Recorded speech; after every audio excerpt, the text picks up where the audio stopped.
Good morning.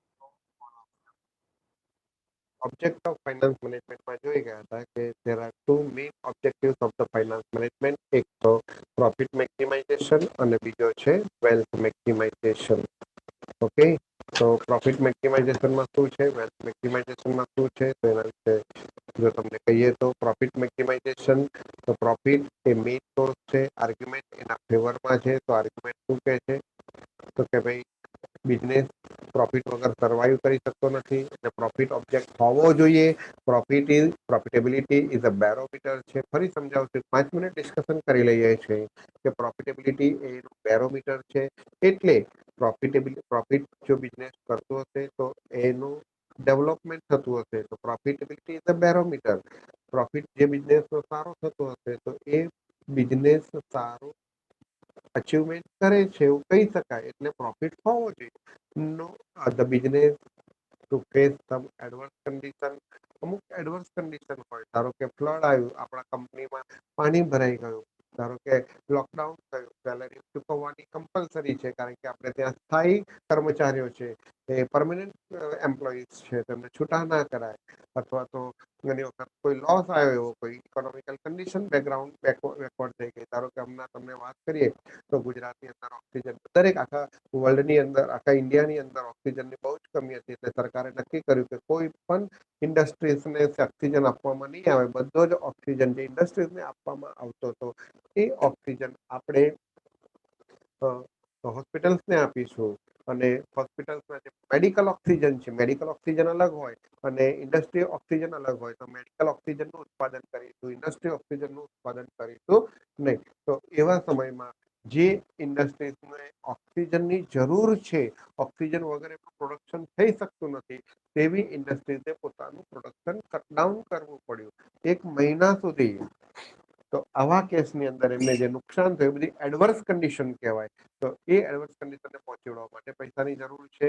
Profit A main sources of finance છે. બિઝનેસની અંદર ગમે ત્યારે પૈસાની જરૂર પડે તો પ્રોફિટ હોય પૂરતા પ્રમાણમાં તો તમે એનાથી ઉપયોગમાં લઈ શકો. Next, profitability is essential for fulfilling the social goal. તમારે સમાજની મદદ કરવી છે તો કઈથી કરશો, તમારી પાસે પૂરતા પ્રમાણમાં પ્રોફિટ હોય તો મદદ કરી શકશો. આ બધા એના ફેવરમાં આર્ગ્યુમેન્ટ હતા, પણ અમુક અનફેવરમાં આર્ગ્યુમેન્ટ છે કે આ પ્રોફિટની ટર્મ છે કેવી છે, વેગ છે. વેગ છે એટલે ક્લિયર નથી, અનસર્ટેન છે. વેગનો મતલબ શું છે, અનસર્ટેન છે, નોટ ક્લિયર. અથવા તો એવું કહી શકાય નોટ ક્લિયર, એ ક્લિયર નથી. બરોબર છે, can not be precisely define. કારણ કે પ્રોફિટ એટલે ઓપરેટિંગ પ્રોફિટ છે, પીબીઆઈટી છે, પ્રોફિટ બિફોર ટેક્સ છે, પ્રોફિટ આફ્ટર ટેક્સ છે, ઈપીએસ છે, કયો પ્રોફિટ છે એના વિશે ડિસ્કશન કરતા નથી. બીજું, એના લિમિટેશન હતા કે આ જે પ્રોફિટની ટર્મ્સ છે એ ignore the time value of money.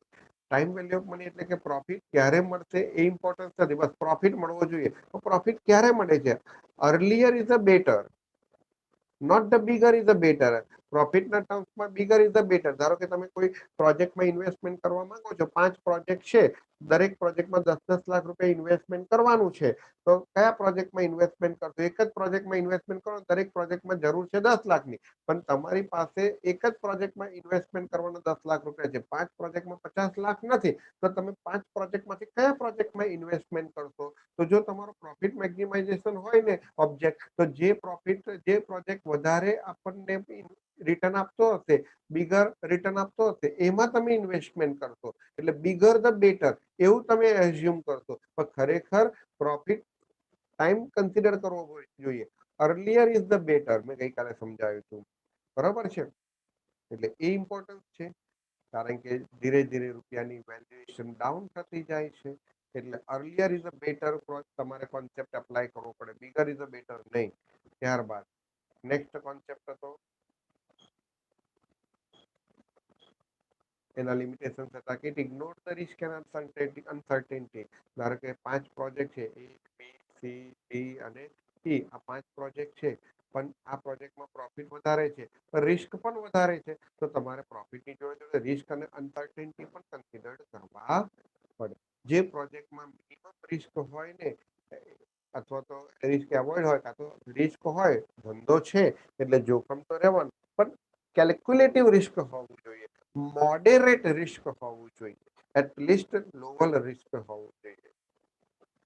Minimum risk હોવું જોઈએ તેને સિલેક્ટ કરવું. જ્યારે પ્રોફિટ મેક્સિમાઇઝેશનમાં તો પ્રોફિટને જ કન્સિડર કરે છે. તમને ગઈકાલે આ ક્વેશ્ચન સમજાયો હતો કે 30 લાખ રૂપિયા બંનેમાં પ્રોફિટ તો છે જ, એટલે પ્રોફિટ મેક્સિમાઇઝેશન ક્રાઇટેરિયા પ્રમાણે તો બે પ્રોજેક્ટ સરખા છે, પણ આમાં રિસ્ક વધારે છે, અનસર્ટેનિટી વધારે છે, આમાં રિસ્ક ઓછું છે, અનસર્ટેનિટી ઓછી છે. કારણ કે પહેલા વર્ષે કશું નથી મળતું, બીજા વર્ષે 10 લાખ મળે છે, ત્રીજા વર્ષે ડબલ મળે છે, જ્યારે આમાં પહેલા વર્ષે 9, પછી 10, પછી 11, એટલે કન્ટિન્યુઅસ ફ્લો થાય છે, રેગ્યુલર ફ્લો થાય છે. તો આ ઓછું રિસ્ક કહેવાય, ઓછું અનસર્ટેનિટી કહેવાય. તો ભલે 30-30 લાખ રૂપિયા બંનેમાં પ્રોફિટ સરખો છે, પણ જો તમે રિસ્ક અને અનસર્ટેનિટી જો કન્સિડર કરતા હોય તો પ્રોજેક્ટ એ બેસ્ટ કહેવાશે, આ બેસ્ટ કહેવાશે નહીં. આવું ગઈકાલે આપણે શીખી ગયા હતા. ત્યારબાદ the effect of dividend policy. તમે પ્રોફિટ કરો છો, સમજો તમારો બિઝનેસ પ્રોફિટ કરે છે, પણ જો ડિવિડન્ડ ડિક્લેર ના થાય ને તો માર્કેટ વેલ્યુ ઘટે, અને માર્કેટ વેલ્યુ ઘટે ને તો શેર હોલ્ડર્સને લોસ થાય. તો તમે પ્રોફિટ એટલું ઇમ્પોર્ટન્સ નથી, ડિવિડન્ડ પોલિસી એ પ્રોફિટમાંથી કેવી છે, તમે કેટલું ડિવિડન્ડ પે કરો છો એ પણ બહુ ઇમ્પોર્ટન્ટ છે, કારણ કે ડાયરેક્ટલી માર્કેટ પ્રાઇસને અસર કરે. તો આ પ્રોફિટ મેક્સિમાઇઝેશન વિશે શીખી ગયા હતા. Now we are talking about wealth maximization. હવે બીજો ગોલ કયો છે? Wealth maximization. જે પ્રોફિટ મેક્સિમાઇઝેશન હતો એ ટ્રેડિશનલ ગોલ હતો. સમજો, હું તમને હજુ બી સમજાવું. તમે લોકો સર્ટિફિકેટ માટે ભણો છો, જે લોકો નથી જોડાતા કે પાસ થયા જે છે સર્ટિફિકેટ માટે જોડાવો છો. ટ્રેડિશનલ તમારો ઓબ્જેક્ટ છે, ભૂલી જાઓ ટ્રેડિશનલ ઓબ્જેક્ટ, મોડર્ન ઓબ્જેક્ટ માટે જોડાવાનું છે. આનું નોલેજ તમે અમારી પાસેથી બન્યા હશો તો તમારા બિઝનેસમાં તમે એપ્લાય કરી શકશો. એવું થિયરીની અંદર પણ છે કે થિયરી સબ્જેક્ટ પણ એટલા જ ઇમ્પોર્ટન્સ છે. દરેકે દરેક સબ્જેક્ટ સમજાવનાર અલગ હોવો જોઈએ. ભાઈ તમને કેટલું સમજાવે છે કયા સબ્જેક્ટની અંદર, that is the most important. તો વેલ્થ મેક્સિમાઇઝેશન એ મોડર્ન કોન્સેપ્ટ છે, સર્ટિફિકેટ માટે નથી બનવાનું. Knowledge is a modern concept છે. એવી રીતના પ્રોફિટ મેક્સિમાઇઝેશન કોન્સેપ્ટ લાસ્ટ અગાઉ યર્સમાં હતો, પણ હવે કયો છે? Wealth maximization. The goal of financial management may be such. એવો ગોલ હોવો જોઈએ that they should beneficial to the owner, management, employees and customer. Goal એવો હોવો જોઈએ કે જે કસ્ટમરને પણ બેનિફિટ્સ આપે, તો એમ્પ્લોયને પણ બેનિફિટ્સ મળે, એવો ગોલ રાખવાનો છે. એવો ગોલ હોવો જોઈએ કે જે આપણા ઇન્વેસ્ટર્સ છે તેને પણ મળે, ઓનર્સને પણ મળે. The elements involved in the maximization of value of the firm are. તમારે તમારી ફર્મની અંદર વેલ્યુ વધારે, તમારી ફર્મની માર્કેટ વેલ્યુ વધારવી છે, તો કેવી રીતના વધારશો? તો કે ઇન્ક્રીઝ ઇન પ્રોફિટ. પ્રોફિટમાં વધારો કરો તો તમારી માર્કેટ વેલ્યુ વધે. કોસ્ટમાં રિડક્શન કરો. તમે એવી પ્રોડક્ટ લઈને આવો કે જેની કોસ્ટ મિનિમમ થતી હોય, નવા કોઈ સોર્સિસ લઈને આવો. ઉદાહરણ આજનું જ આપું, કાલબાલની વાત નથી કરતા. આજના પેપરમાં જોજો, ગુજરાત સમાચારની અંદર પાછલા પેજમાં આપેલું છે, દુનિયાના 2 અબજોપતિ, ખરબોપતિ, એવું લખેલું છે, 2 બિલિયનર્સ ઓફ વર્લ્ડ. કોણ છે? 2 વર્લ્ડના બિલિયનર્સ કોણ છે? એક તો બિલ ગેટ્સ, અને બીજું શેર બજારનું બેતાજ બાદશાહ. શું નામ છે? હું ભૂલી ગયો, યાદ નથી આવતું. Warren buffet. આ લોકોએ મીઠામાંથી, સોલ્ટમાંથી વીજળી પેદા કરવાનું સંશોધન કર્યું છે. એમાં હવે ઇન્વેસ્ટમેન્ટ કરે છે બંને જણ. એક એક અબજ ડોલર, એક અબજ ડોલર ઇન્વેસ્ટમેન્ટ કરવાના છે, અને સોલ્ટમાંથી, મીઠામાંથી એ લોકો વીજળી પેદા કરવાના છે. અત્યાર સુધી ન્યુક્લિયરનો ઉપયોગ કરવામાં આવતો હતો, કોલસાનો ઉપયોગ કરવામાં આવતો હતો, આપણે સોલર સિસ્ટમમાં જતા હતા. આ લોકો સોલ્ટમાંથી, કે જે સોલ્ટ દરિયાની અંદર આજે કુદરતી સંશોધન, કુદરતે સોલ્ટ દરિયો આપ્યો છે, આટલો મોટો દરિયો, બરોબર છે. હવે વર્લ્ડમાં 3 ભાગમાં પાણી છે અને 1 ભાગમાં જમીન છે. તો 3 ભાગમાં પાણી છે શું છે? દરિયો છે. દરિયામાં મીઠું તો પુષ્કળ પ્રમાણમાં છે. તો એમાંથી એ લોકો વીજળી પેદા કરવાના છે. તો એની કોસ્ટ સૌથી મિનિમમ થશે વીજળી પેદા કરવાની.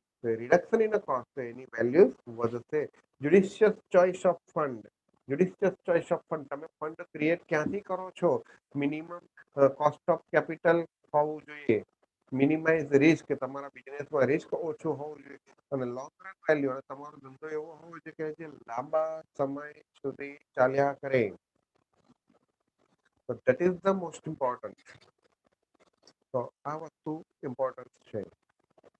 લોંગ રન વેલ્યુ હોવી જોઈએ. તો આ બધું જ હોય ને તમારા ધંધામાં, તો હું એવું કહી શકું, તો તમે એવું કહી શકો કે તમારો ધંધાની તમારો ધંધો એ લંબી રેસ કા ઘોડા હૈ.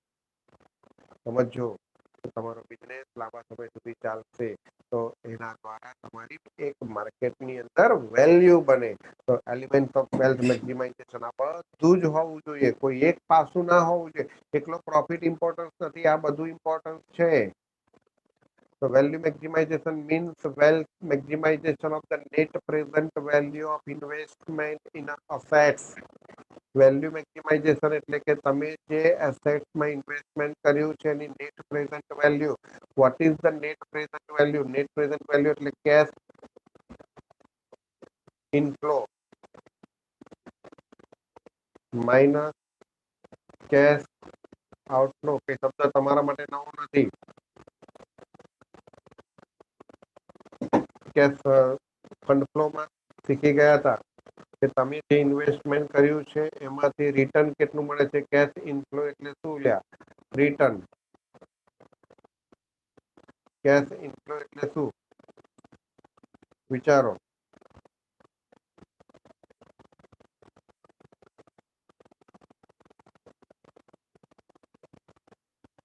કેશ ઇનફ્લો એટલે તમને તમારા બિઝનેસમાંથી મળતું રિટર્ન. અને કેશ આઉટફ્લો એટલે એ બિઝનેસમાં તમે જે કોસ્ટ ઇન્કર્ડ કરો છો તે એ રિટર્નમાંથી જે કોસ્ટ થાય બાદ થાય એનો જે ડિફરન્સ આવે એ ડિફરન્સને તમે શું કહેશો? Net cash present value. Net present value.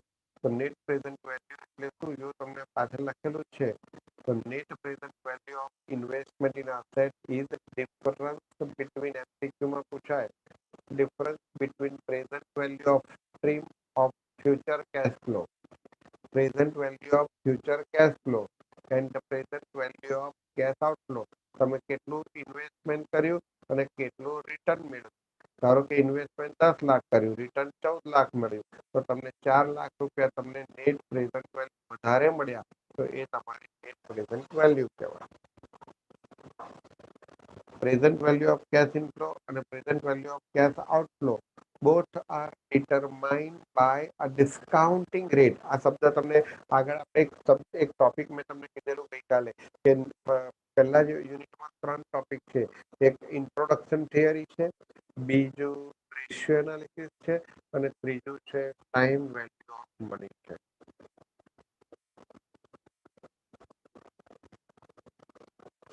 Time value of money છે. તો ટાઈમ વેલ્યુ ઓફ મની શું છે એના વિશે આપણે ડિસ્કશન કરવાની છે. તો સમજો તમે સપોઝ કે કોઈ પ્રોજેક્ટમાં ઇન્વેસ્ટમેન્ટ કરો છો, પ્રોજેક્ટ એમાં ઇન્વેસ્ટમેન્ટ કરો છો, એ ઇન્વેસ્ટમેન્ટ સપોઝ કે 10 લાખ છે. હવે એ લોકો એવું કહે છે કે અમે તમને પહેલા વર્ષે 3 લાખ રૂપિયા આપીશું, બીજા વર્ષે 4 લાખ આપીશું, ત્રીજા વર્ષે 3.5 લાખ આપીશું, ચોથા વર્ષે 2,50,000 આપીશું. સમજો, આ તમારો એક પોઈન્ટ છે. હવે આનું ટોટલ કરો છો, 3 લાખ, 4 લાખ, 3.5 લાખ અને 2.5 લાખ. તો 3, 4, 7, 3, 10, 50 અને 12, 50 એટલે 13 લાખ રૂપિયા થાય ટોટલ ઇન્વેસ્ટમેન્ટ. તો આ તમારું શું થયું? રિટર્ન. પણ આ રિટર્ન ક્યારે મળવાનું છે? ફ્યુચર. ક્યારે મળવાનું છે? ફ્યુચર. તો તમારે આ ફ્યુચરની પ્રેઝન્ટ વેલ્યુ કેટલી? આ ફ્યુચરની અત્યારે કિંમત કેટલી? એટલે કે 3 લાખ રૂપિયા 1 વર્ષ પછી મળવાના. તો અત્યારે કિંમત કેટલી? 4 લાખ રૂપિયા 2 વર્ષ પછી મળવાના છે, બીજા વર્ષના અંતે મળવાના છે. અત્યારે કેટલી? તો ધારો કે આની પ્રેઝન્ટ વેલ્યુ તમારે શોધવી હોય તો પ્રેઝન્ટ પરથી યાદ રાખો, પ્રેઝન્ટ વેલ્યુ પરથી ફ્યુચર વેલ્યુ શોધવી હોય તો તમારે વ્યાજનું વ્યાજ ઉમેરવું પડે એને કમ્પાઉન્ડિંગ ટેકનિક કહેવાય. કઈ ટેકનિક કહેવાય? Compounding technique. આ વ્યાજનું વ્યાજ ઉમેરીને કહેવાય. અને ફ્યુચર પરથી પ્રેઝન્ટ શોધવી હોય તો રિવર્સ, તો એને કહેવાશે ડિસ્કાઉન્ટિંગ ટેકનિક.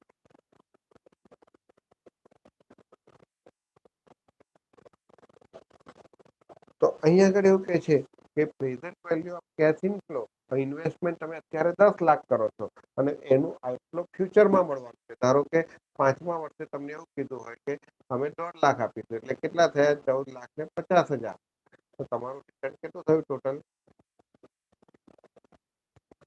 14,50,000. અને ફ્યુચરમાં મળવાનું છે. તો ફ્યુચર વેલ્યુની અત્યારે કિંમત કેટલી? કારણ કે આપણે ઇન્વેસ્ટમેન્ટ અત્યારે કરીએ છીએ, તો કમ્પેરિઝન એ રીતના કરવા. તો present value of cash inflow અને present value of cash outflow both are determined by discounting at the rate that reflect both time and uncertainty. અને એ જે રેટ છે ને, એ રેટની અંદર ટાઈમ અને અનસર્ટેનિટી આ બંને રિસ્ક કવર થાય છે. કારણ કે ધીરે ધીરે ભવિષ્યમાં જોખમ વધે એટલે વળતર ઓછું થાય. બરોબર છે? તો આ બધાને કન્સિડર કરીને એક ટેબલ આપશે. એ ટેબલ પરથી તમારે શોધવાનું રહેશે. જ્યારે તમને ટાઈમ વેલ્યુ ઓફ મની આવશે ને ત્યારે હું તમને એક્ઝેક્ટ સમજાવું.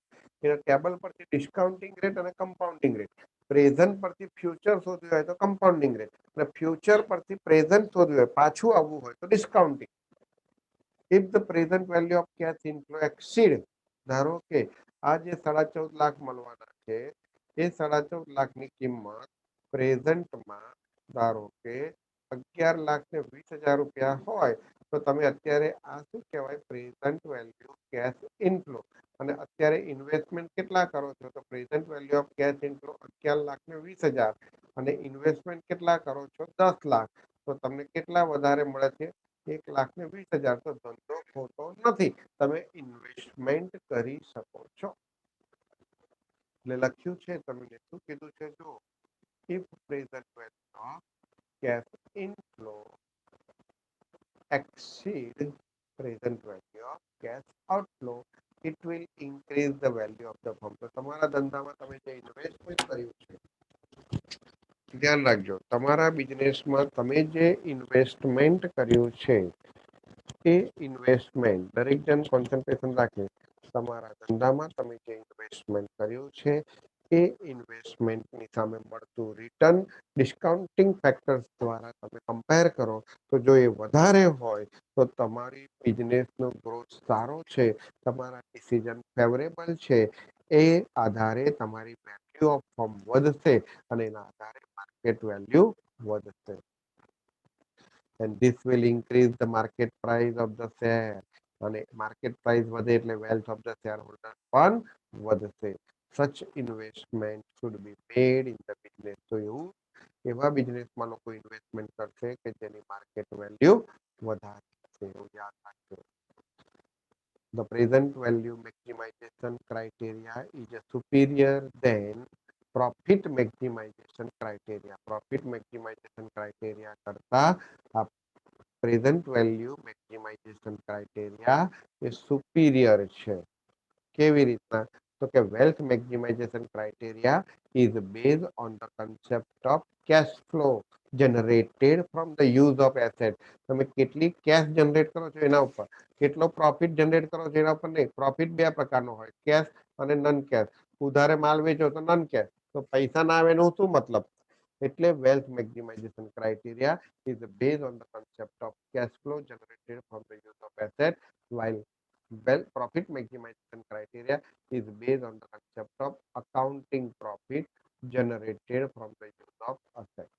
MCQ માં પૂછી શકાય. cash flow is a precise concept.